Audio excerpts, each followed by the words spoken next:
Good morning, everyone, and thank you so much for joining us today. A few housekeeping items, and then I'll turn it over. First and foremost, you are on mute, but this is an interactive event, and we still want to hear from you. So you can use the chat function on the right side of your screen to ask questions if you have them. If you have any trouble hearing, dialing in can provide a cleaner audio experience. Up in the right-hand corner, there's an event board that has dialing instructions. Also under the event board are slides from today's presentation. Within 24 hours, you will receive a follow-up email linking to the recording and slides from today. If you have any questions, please feel free to reach out. That's it from me. I'll turn it over to Lori Winters. Good morning, everybody. Thank you for tuning in. It's been a little while since we've done one of these because we were waiting to see if Congress made any moves on the new stimulus package, which we all probably know they have not. So we wanted to get some things out because there have been a couple changes. And as we have been assisting clients with PPP forgiveness applications, we have realized that there are some tips and tricks that will help everybody in filling out their forgiveness application. And I'll go into those, and then I'll quickly go over our agenda in a second. But we wanted to, Halloween's tomorrow. So in the spirit of Halloween, we wanted to make everybody laugh a little bit. So are you scared of the PPP? Actually, are you scared of the PPP forgiveness application, which a lot of people are? We're going to try to bring a little clarity to that today. I'm going to talk quickly. I sent out a Loom video to a lot of people, but I'm going to talk quickly about the new easy form on the 50,000 and under loans. And there's some information about that I think is important to understand. I'm going to clarify a few things on the deadline, the forgiveness application deadline that has come up. I'm going to talk about a few potential changes that we're still waiting on if they pass, through Congress. I'm going to spend a lot of time on the tips and tricks, things that we have seen are causing some problems in our system, as well as probably others if you're not a client of ours. And then a few tips on maximizing forgiveness. And then we'll open it up for some questions, and we'll try to answer as many questions as we can. And then my plan is to do a few more of these and be very specific to our clients after this and going through our reports. So first, I want to talk about the new 50,000 and under easy application. So what they did pass is, and I think this was about 67% of all loans were under 50,000 and under. So they're trying to make that really easy. So if it's 50,000 or less, there's a new easy form. I'm going to show it to you. There are exemptions, and this is what's critical. I pulled out on the next couple slides the actual verbiage on this, but there's an exemption on these loans for FTE and wage reductions. So basically, it's almost a guaranteed as long as you spent the money in the way that it was supposed to be spent. It's almost a guarantee for forgiveness on that. You still need supporting documents, pretty typical to what the other forms need. Payroll reports, if you're a client of ours, the PPP forgiveness report should give you everything you need on that. Payroll tax forms, 941, and state forms you'll need. And then any supporting documents for any non-payroll expenses that you're going to be utilizing or declaring. So real quick, so everybody will believe me here. This is from the SBA site and the Treasury site. So basically, there is an exemption for the full-time equivalent reduction penalty for these easy loans, 50,000 and under. There's also an exemption for the employee's salary and wage reduction penalty. So you don't really have to worry about either one of those. And that has been the biggest struggle for the PPP forgiveness is the FTE and the wage reduction issues. So if you're 50,000 or under, this should be a really easy exercise for you. And basically, it's a paperwork exercise. So I would get those done and just get them in. Even though we're hoping that there's an auto forgiveness at some point, this 50,000 and under basically makes it almost the same. So this is what the form looks like. It's basically one page, and you may not be able to see it here, but you'll be able to see this, and we can send out a link to it if you need that. But there's only a handful of lines you need to fill out: the loan number, the company name, and all that fun stuff. but you need to put the PPP loan amount, the disbursement date, employees at time of the application for the loan, employees at the time of application of forgiveness, any idle advance that you got, and the idle loan number. And then the forgiveness amount will be the amount of money that you spent utilizing these funds on payroll and non-payroll eligible expenses. So your goal here would be that your PPP loan amount and forgiveness amount will be equal. And as long as you can do that, that form is going to be really simple and should be pretty easily forgiven once you send that in, because you're exempt now from the FTE reduction, and you're also exempt from the wage reduction issue. So if you're 50,000 and under, pretty simple. All right, so moving past that for everybody else, and this could, still be something you need to know about, even if you're at 50,000 or under, but you may not. A clarification came out about the forgiveness deadline. So basically, you can submit a forgiveness application anytime before the loan maturity date. And that is either 2 or 5 years. The original PPP loans were 2 years. And then the next round that came out were 5 years. It got extended. So you can apply for forgiveness up to that loan maturity date. But you do have to understand one caveat there is that loan payments will have to start 10 months after the last day of the covered period. So even if you're going to wait that long, which most people probably won't do, but if you did wait that long to apply for forgiveness, or the forgiveness deadline, you will have to start paying the loan. So most people, I think most companies will apply for forgiveness within that 10 months, but you do have 10 months after the last day of the covered period. So you still should have some time to get this done. And then there was a clarification. This was just a little paperwork issue, but at the top of the forgiveness application, there was an expiration date of October 31st, 2020, which is tomorrow. And that was just a Paperwork Reduction Act issue. So basically that really meant nothing about getting the application in. It just was the form itself is going to expire. So eventually, or probably soon, maybe after tomorrow, the new form will have a new expiration date. So just wanted to clarify that because some people were a little confused by that date. All right. We've had some questions. Could there be changes in the future? And unfortunately, I can't see in the future, but there is still a lot of talk out there about doing an auto forgiveness for anything under 150,000. It could be 100,000, who knows? I have heard from experts that are in the field, people that are really listening, paying attention to this and on calls, that they're still trying to get that through. But who knows? You can take a chance and hold off and see if that happens before you apply for forgiveness, but just make sure you don't miss that deadline.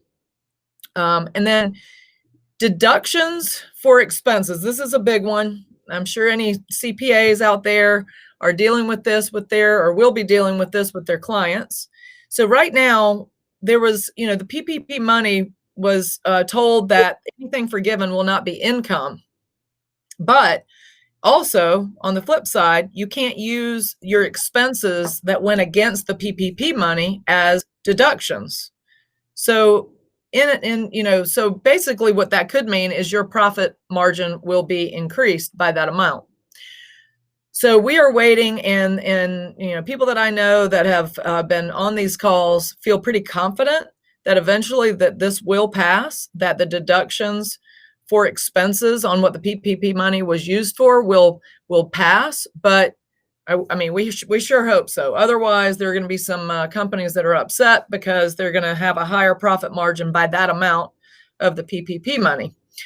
So we'll wait and see on that. If I hear anything, I'll let everybody know. I'm waiting as well. I've got a lot of clients asking me the same question. There could be more simplified applications for forgiveness, just like this 50,000 just came out not that long ago. We're hoping that the application for forgiveness gets even easier because there's still some complication to it. So we're waiting to hear. And then there's also some say about a second round of PPP funding for businesses that took a first round that are still very badly affected. I know I've got clients that have told me that they're still way, way, way down due to COVID being an issue. So still waiting to see if that happens. I don't know. I don't have a crystal ball, kind of hoping that we hear something soon. It will obviously now be after the election. So maybe some things will happen after that. I'll keep everybody updated as much as I find out. All right, getting into the meat of this fun stuff here. I am going to do the best I can to give as many tips as I can for people that are on this call, that are on this webinar, that are clients of ours and non-clients. So there's going to be a little bit that I'm going to talk about that could be specific to clients, but most of this would also be usable if you're not. And so I'm going to do the best I can on that. So things to look out for. As I've been helping clients of ours and talking to many people about issues that they're having with the loan forgiveness application, you've got to make sure in our system, and I'm sure in any other, that the loan disbursement date needs to be in the system. So if that's not the case, your numbers are going to be way off. If you've got a platform, whether it's ours or a competitor of ours, the numbers are going to be off if you don't have that loan disbursement date in there. So for our clients, reach out to us, to your client service rep, make sure that that is in. I think most of ours are in, but that's something to make sure of. Everybody probably knows that owner compensation has a maximum. So in our system, we need to make sure that we mark the company owners, and there's a flag for marking that owner percentage, ownership percentage. So whether you've got, one owner or 10 owners or whatever, we need to put those in the system. And I would think any other platform out there, you need to be able to flag owners of the company so that the numbers will be correct and that the owner compensation is handled appropriately. You've got to also make sure that medical insurance for the owners, S-Corp owners, is not included in the Schedule A. So in Schedule A, there's a line for insurance, employer-paid insurance of employees, and the medical insurance for the owners of the S-Corp cannot be in there. So that's not included. Got to make sure that you take that out.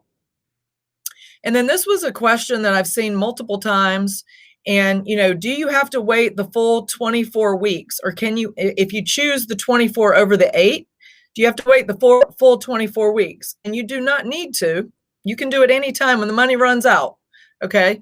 But in our system, we need to put a date in there. So if you want to end it early and go ahead and apply for forgiveness, we need to put that end date in there. And the reason that you want to do that, now, if you run it for 24 weeks, you run the reports, and it shows no reduction for FTE, no reduction for wage reductions, you're probably okay. It doesn't matter.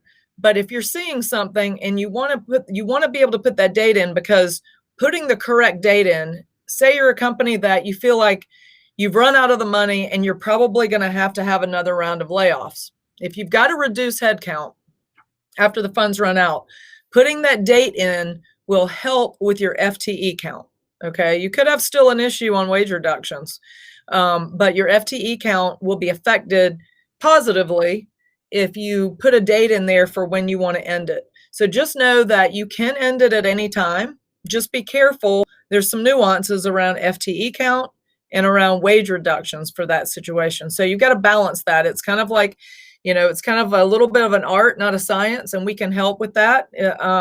And your vendor partner should also be able to help with that if you're not a client of ours. But just know that.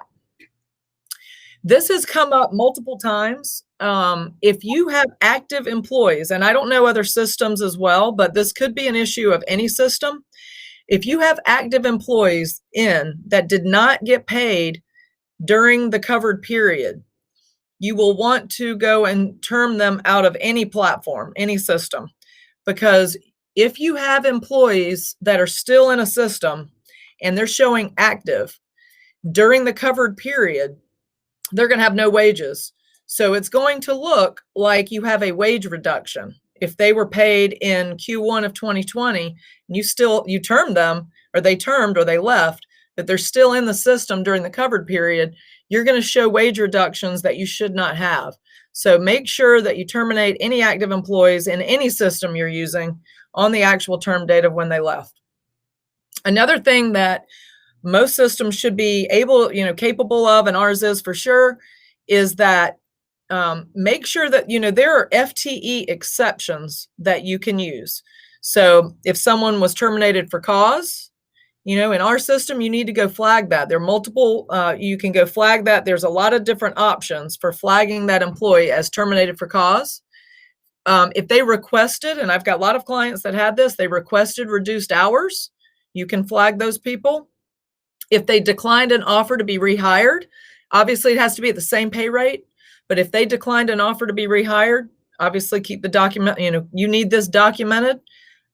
If you're over, especially if you're over 2 million, you have a much higher probability of audit. And so you want to have all this documentation in place. If they declined hours increase at the same pay rate, so they really didn't want it, didn't want to increase their hours back to pre-COVID hours, it could hurt you. But if they declined it and you offered them higher hours at the same pay rate, make sure that those are flagged in the system. And if you're unable to hire for an unfilled position, so a lot of people said, during this covered period, I had open positions, people wouldn't come to work and I couldn't fill them fast enough. Those need to be flagged as well. So these are things that will help your FTE count. And I've seen multiple cases where once this was really focused on, and you flag the exceptions, then the FTE count was hopefully 100%. But even if it's not 100%, it will get that number to be a better percentage of forgiveness. So these are some things to definitely look out for. Here are some common FTE reduction issues, okay? I said, make sure you clean up any employees that were in a comparison period, but were not working. So really, this is a perfect time to go in and clean up any system you're working in. Make sure employees that are showing active during a time period, but they were not working, that you term them out of the system for whenever their last day of working would be. Salary employees. Now this has become a big one. I was just looking at one recently where employees were salary or maybe they're commission only employees. If they don't have hours in the system, and this would probably be the case of any payroll platform, if they don't have hours entered, it will cause you an FTE issue. So for instance, if you have a sales rep who's 100% commission, they probably have no hours in the system, in any system. And therefore, what you're going to see for that person is they're going to come up as a 0 FTE. So you've got to be real careful about that, how they were handled previously, how they're handled now. In our system, we can do an FTE override for any employee like that. So we got to make sure those are common FTE reduction issues that I've seen. Also know, this is a question that's come up a bunch.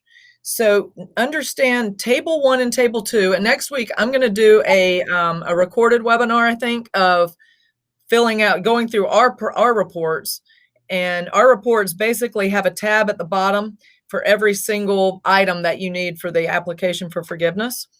But there's a Table 1, which are the people that are making less than 100,000. And then there's a Table 2 for people over 100,000. Some of the questions that have come up are that, hey, this person makes under 100,000, why are they in Table 2? Or this person makes over, why are they in Table 1? There's a lot of weird things about that. So if in 2019, this is the time that it's looked at, if in 2019 there was any pay period where someone made, if you annualize that amount and they made over 100,000, then that person is going to be in Table 2. So there's a lot of weird things about that. Just because the total amount that you see that was that they made during the covered period doesn't seem like a over 100,000 person, doesn't mean that's not where they go. So for example, if there were bonuses paid and they normally, annualized don't make 100,000, but they made had a bonus where in that pay period they could have been higher, that can cause some of those issues with Table 1 and Table 2. So we do need to look at that. In some cases, we need to figure out how to handle the bonuses. So for a client of ours, let us help you kind of walk through that. Make sure that you do that correctly. There are ways to fix that in the system so that you don't have a problem with that. There are a couple other issues that can come up with that, but I'll tell you in a minute. So for clients of ours, this is really focused on clients. This one slide is just very specific to our platform. Make sure that you're running the PPP forgiveness report. It's called the CARES PPP forgiveness report as an Excel file, not a PDF. So I had a couple clients that ran it as a PDF, and unfortunately that's the default. So if you just run it by itself, it's going to come out as a PDF, and you're going to have a problem with it because you're not going to have all the tabs at the bottom. So run it as an Excel spreadsheet. That's a separate option, and then you'll have all the tabs at the bottom. Make sure you let us know the loan disbursement date, and we add it to the system prior to running the report. I think most of ours are in there, but if not, let us know. Have us flag business owners in the system or show you how to do that, because that will affect your reporting and your numbers. They're not going to be correct. So we need to fix that. And then something that is been the most important tab for me as I'm helping to troubleshoot clients of ours is there's a tab called the employee wage detail tab. That has a ton of information, but if you go all the way over to the right, you're going to see where your FTE issues are and where your wage reduction issues are by employee. And that is going to help troubleshoot what's going on or what's causing those. So, and I would not take this just at face value. We need to go look at each person and see what's causing the issue. And there could be multiple reasons. Like I said, could be, they don't have any hours in the system, their salary. We can fix that. There's a lot of different things that could come up. So just make sure you look at that employee wage detail tab if you have any issue. One other thing that I just thought about, and I didn't put it on here, the very first page, the summary of this report, will tell you which time period and reference period is being used, and it's highlighted. So some people have asked me, why are we using, one reference period over another? It's because that was the most advantageous for that client.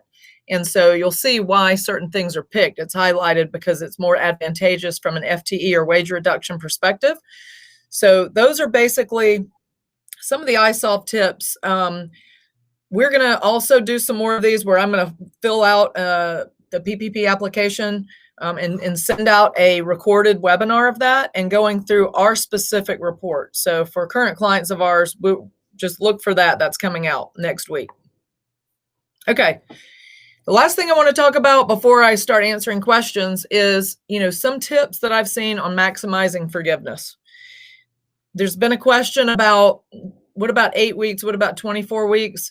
And a lot of people have thought, hey, I'm just going to go run it for 8 weeks. But if I go run that same client for 24 weeks, it gave them more time to get their FTE count up and more time to get their the wage reduction issues resolved. And so no matter what system you're running, make sure you run both ways, 8 weeks, 24 weeks, and compare the two. And obviously you want whatever you can get to be the best. So run both and look at both of them. If you had bonuses that were paid during the comparison period, which is Q1 2020, it could affect your wages. So say in Q1, you paid a bonus out for 2019. And now in your covered period, there were no bonuses paid because you pay bonuses out every year at the first quarter, which that is a very typical situation. If you paid a bonus out in Q1, but not in the covered period, you could have a wage reduction problem that you should not have. The spirit of this was regular wages. And so if it is a bonus that's paid once a year, but it happened to pay during the comparison period, there are ways that we can go around fixing that. So there was something that came out recently about that, and I can send the language out. But make sure that if you see wage reductions, look at the person or the people that are affected, and that's something to go look at. Make sure to use exceptions where appropriate. There's a lot of exceptions out there, and if you're not utilizing those, you're not going to benefit. So just remember what the FTE exceptions are. And then there was a question about, when you submit forgiveness, what happens? Lenders, I've got quite a few clients now that have submitted applications for forgiveness, and they've received the positive forgiveness from their lenders. So lenders have 60 days from the time you submit the forgiveness application, plus all your supporting documentation, to issue a forgiveness decision. But I'm sure there's going to be caveats, and the lenders will make sure that everything that you've given them, T's are crossed, I's are dotted, because they want to make sure that every single thing is complete. Then they have 60 days. So, the lenders will buy a little time. So make sure you do as, complete of a job as possible. The SBA then has 90 days to approve from the lender. So there's a little bit of, confusion on whether it's 60 days or whether it's the 60 plus 90. I'm assuming that it's 60 days to get a favorable forgiveness from the lender and 90 days more from the SBA. I would just assume that it's going to be 90 more days, because you never know what's going to happen with the SBA when they get the application for forgiveness in. But I don't have an exact answer whether it's just when the lender gives you the forgiveness positive answer, or the SBA has 90 days to reject that. But I know the SBA has 90 days then to fund the lender. So that is what I know so far. And I do know clients that have gotten favorable forgiveness from their lenders already. A couple other things. If you can't get your FTE or wages up for maximum forgiveness, remember that you do have until December 31st, 2020 to get the FTE and wages back to pre-COVID amounts. So you may have to wait to submit your forgiveness application, but it may very well be worth waiting for if you feel like the rest of this year is going to make a difference. I would hold off in getting that, in giving that or submitting that forgiveness application if you feel like you're going to be able to get those FTE and wages back to pre-COVID amounts, or at least closer, by the end of this year. So don't forget, you have 10 months before anything has to be you have to start paying any loan back. You have 10 months before that, after the end of your covered period expires. All right. So the other thing, and this one's more, vague, but there are exemptions for companies that were shut down due to government mandates, whether it is, whether they were local or state government mandates. But there are exceptions or exemptions that could allow FTE and wage reduction exceptions for that. You're going to need to document the heck out of that, making sure that you have good documentation that there was a shutdown and that you were not able to open up in time to get that, get that level, the wage and the FTE back up. But there is those are exemptions, and it's out there and it's in the language. It's very vague. So hopefully in time that will become more obvious as to how you can do that. But if you feel real confident that there was no way you could open up your business and still can't for whatever reason because of COVID shutdown mandates, then you do have that as well as an option. With that, I'm going to end just my slide deck here, and I'm going to go into your specific questions, which I think some of them I may have answered, others I may not have, and keep bringing them in as I go through this. So here's one, 24 weeks. So if our only change was a reduction in FTE after we ran out of money, that's fine. It's just the reduction in salary that can be messy. Well, okay. If you were able to use, yes, that's correct. But if you're able to use all the money and you want to use the 24 weeks, but you had to potentially reduce your FTE count somewhere during that 24 weeks after the money ran out, you can close it as of that point and your FTE count will be in good shape. The problem, or will be in better shape. The problem will be that you still could have salary or wage reductions due to that. So the only way to know that is to run it both ways. Put in an end date somewhere within the 24 period, see what that looks like. And then compare it to putting the full 24 weeks in.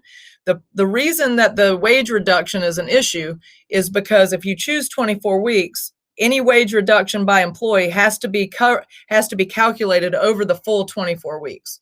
So it's just one of those things it's not a black and white answer. You really need to run it multiple ways and see which one is more favorable. And then you could always wait till the end of the year. If you feel like those numbers are going to come up, you could wait until the end of the year. Okay. To follow up, what if we laid them off to the point of only making a few hours a week?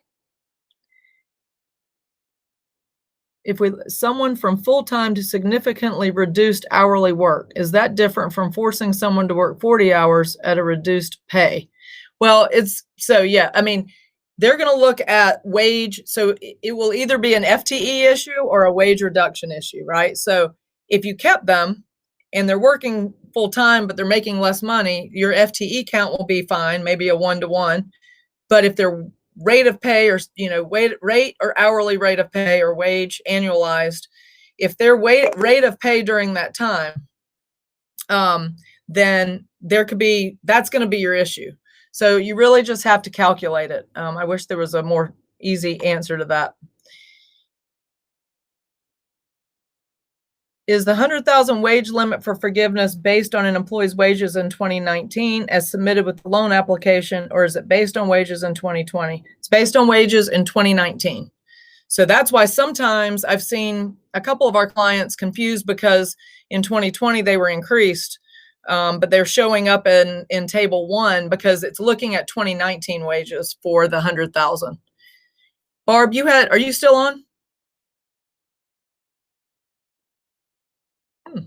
I lost my moderator who was going to be, can everyone still hear me?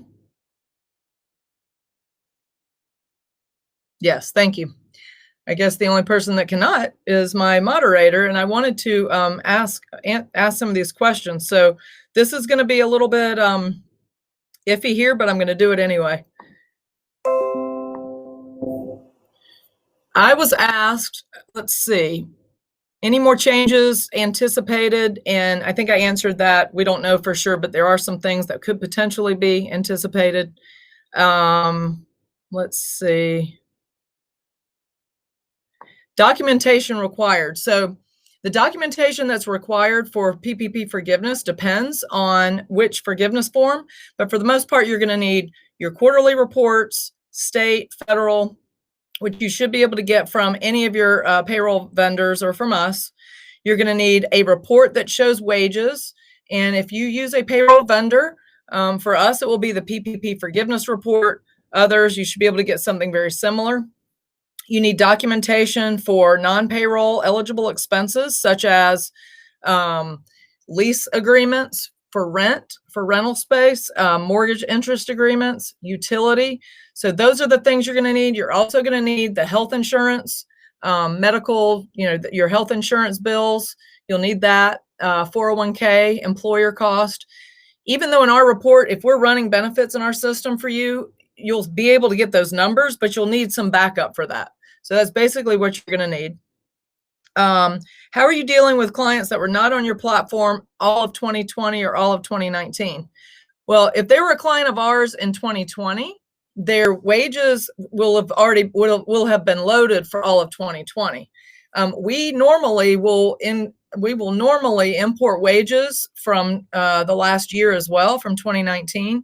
So if you are a client of ours and you don't have 2019 wages in there, let us know and we can import those in. It may be the easiest thing to do if we can import the wages for 2019, and that way you can run the report correctly. Let's see, I've got another question. I think that was it. So if anybody else has any other questions, please throw them in the chat. My goal now is to do okay, our dental and vision insurance is separate and company paid life insurance. Can we count it all? I believe you can count the dental and vision in with the medical as all of considered, health insurance. I'll have to verify that for you. Life insurance, no, I do not think so. If you receive less than 50,000, what do you have to submit?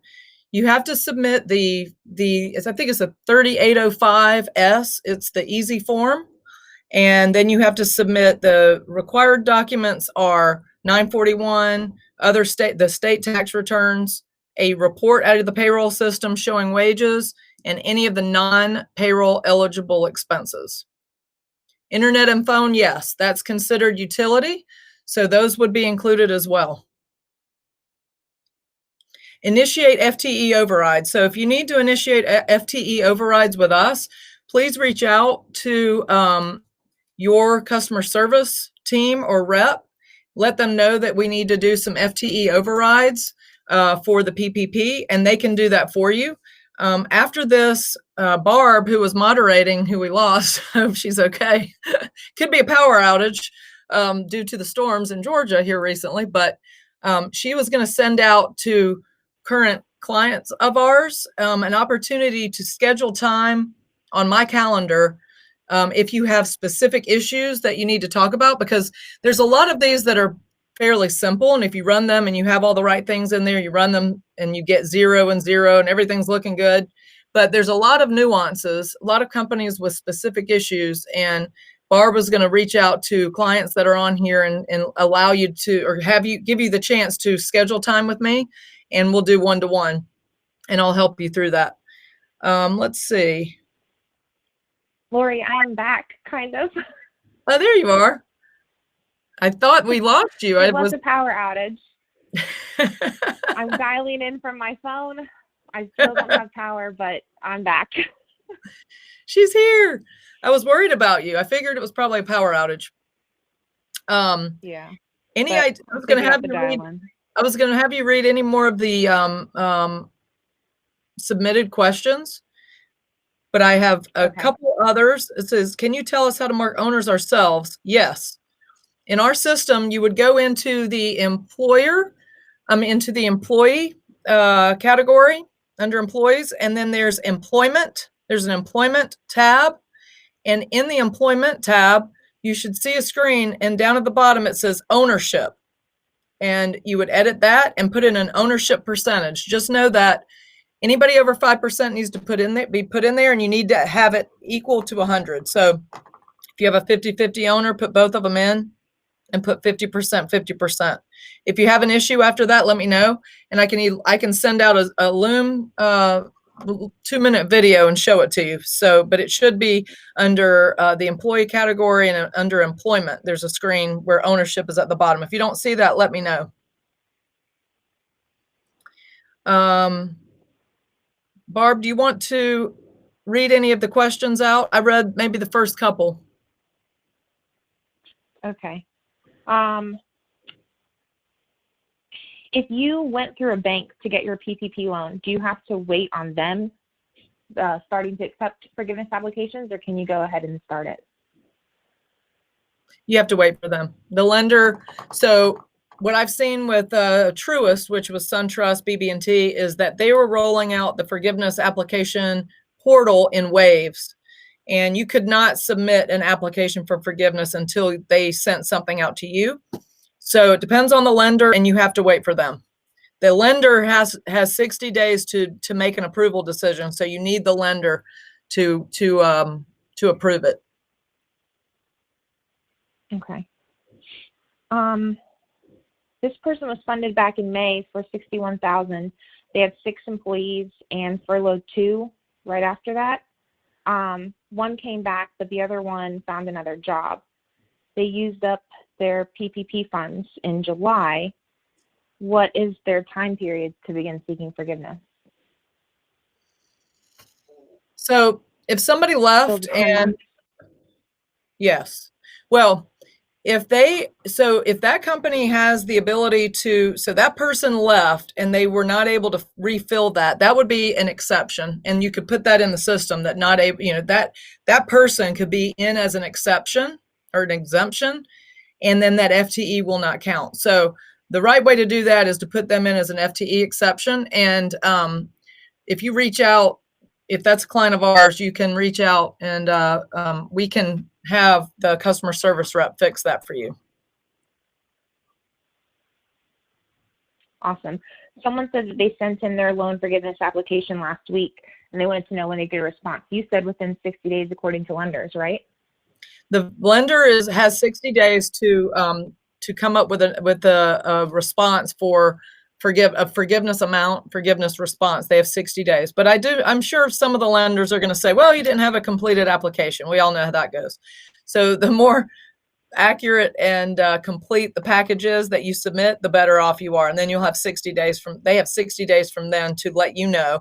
Then the SBA has 90 days after that to reject, deny, ask for more information. What I don't know, and I've tried to get an answer to this before today, and I'm going to find out, is if that 90 days, the SBA could come back and ask for more from you, or if the lender has to make a decision in 60 days. I would assume the SBA still has 90 days, but I'm going to try to get an answer on that. Flagging FTE exceptions, is this done in the PPP report? No. So the FTE exceptions, you could do it that way, but then you've got a lot of manual work.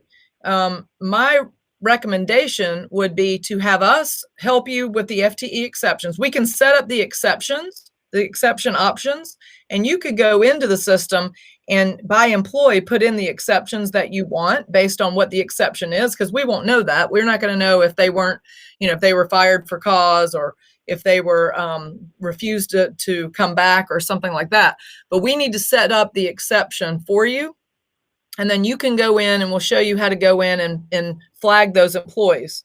I would do it that way so that when you rerun the report is perfect, because then on your worksheets, it will show FTE exceptions or exemptions. It will show those in the actual report like you need to have it to show on your when you submit for forgiveness. This is a question, but I don't have I wish I had an answer for this. Are you seeing banks require folks to enter actual detailed payroll data in their portal, or just upload your PPP report? I believe most are going to have you enter certain things into their portal. And what they're going to want you to enter is the worksheet information, the Schedule A information, and then that pulls into the report itself, the application for forgiveness. So I think it's a little bit all over the place, depends on the lender.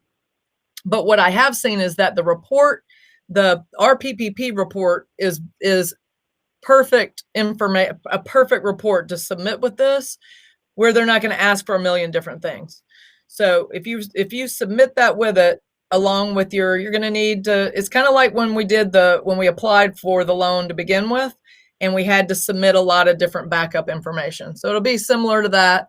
But you should be able to get all the reports for the most part from us, other than the insurance and 401k and a few other leases and things like that we don't have. But it will really help you have that report in there and have that report accurate. So we want to get it accurate, and not so you don't have to manually do a lot of adjustments in it. That's why the FTE piece, the FTE exceptions, any of those types of things, the ownership, I think it's important that we get that in the system and then you rerun it. And to be honest with you, this PPP report has probably, because everybody knows here, it was clear as mud to begin with, the whole process for PPP and PPP forgiveness. And over time, new things keep coming out. And so as new things come out and they're clarifying, the report has to be modified. So even as late as either yesterday or today, we had an update on it. So there is constant change on this report. So I would also probably run it again. If you haven't submitted forgiveness yet, I would run it, starting today, because everything is constantly being updated on it. And if, everything was just so unclear to begin with, and everything is still being clarified, but there's a lot of changes that have gone into that report. Anything else, Barb? I see a question. It says our payroll is twice per month. PPP requires information on a weekly basis, not monthly basis. Do the PPP reports in iSolved accommodate that? Yes. It's going to calculate all that for you. And the forgiveness reports in iSolved default to January, February date on the reports, but this client needs 24 weeks between April and October. Is there a way to adjust that? So what you'll usually see in these reports is that it will look and see which time period is most favorable, and it will look at both ways and then determine which one's more favorable for you. And then you'll see that highlighted. And each company, if you have multiple companies, multiple federal ID numbers, each one could be different depending on which one. So it's calculating both to determine which one's more favorable. And then if it is a seasonal company. So if the time frame, I'd have to understand that one more. So Barb, if this is a client of ours, if you could reach out and make sure that I have a time to talk directly. I think that's something that we need to talk one-to-one on. It can, seasonal companies have a little bit of a different time frame that they're supposed to use. But other than that, you have a couple different comparison periods, and the system is going to look at both and determine which one's favorable. So let's do a one-to-one on that. Somebody asked on here how to get some time to talk, and Barbara Collins is who's moderating today, and she is going to reach out here to clients that are on this, and giving you guys an option if you need help. And I'll make sure that we get somebody to help you one-on-one, because a lot of these situations are very specific to the company, and it's hard to cover it all on something like this. So I wanted to talk about, what I'm seeing as some general issues and general best practices, and then one-on-one I can help with specific, issues that clients have. Perfect. Barb, is there anything else, Barb? I think I've got one more. Says that we've all heard that loans under 150,000 might be automatically forgiven, but it hasn't happened yet. This person's lending bank has mentioned waiting, but they want to know if it's better to go ahead and submit that form 3508 EZ. They've only used their money for payroll, rent, and utilities. So so the 3508, the easy or not the S. The S is 50,000 and under. That one I'd go ahead and do. It's just going to be so easy. If it's under 150,000, not under 50,000, and I mean if it's, it's kind of up in the air. I mean, it's up to you. If you already see that you have 0 reduction for wages and 0 reduction for FTE, and the work itself is not overly burdensome, then I'd go ahead and submit it. I know a lot of companies that are submitting now just because they've used it all. They had no wage or reduction in employees or wages, and they just want to get it off their books and they want to get it out of their mind. So I have seen that. If you have potential issues in FTE count or wage reductions, it could be worth waiting for to see if there's more, if something changes after the election. I think once the election's over, well, who knows? It could be weeks or months before that ends. But if it ever ends, then there will be, some movement in Congress. And I think this could be something that will happen, but there's no guarantee. So if you're at 100% forgiveness and you can use our reports and pretty much it's not overly burdensome, I would just go ahead. At this point, I'd go ahead and get it done. The exact name. I think that's all the questions I have. Okay. The one thing that just came in, the exact name of the report is called CARES PPP Forgiveness Report. So the one that was just written on here, which says paycheck program report, that was the one to get the loan. This one's called the CARES PPP Forgiveness Report. And if you don't see it, let us know. Everybody should have that available to them. If you don't, let me know or let us know, and we will let your customer service rep know. That should be opened up for everybody. Okay, so the person that just asked that says it's not available. If you could take Barb, if you could write that person's name down, not say it out loud, just write Absolutely. It down. I'll reach out after. Gotcha.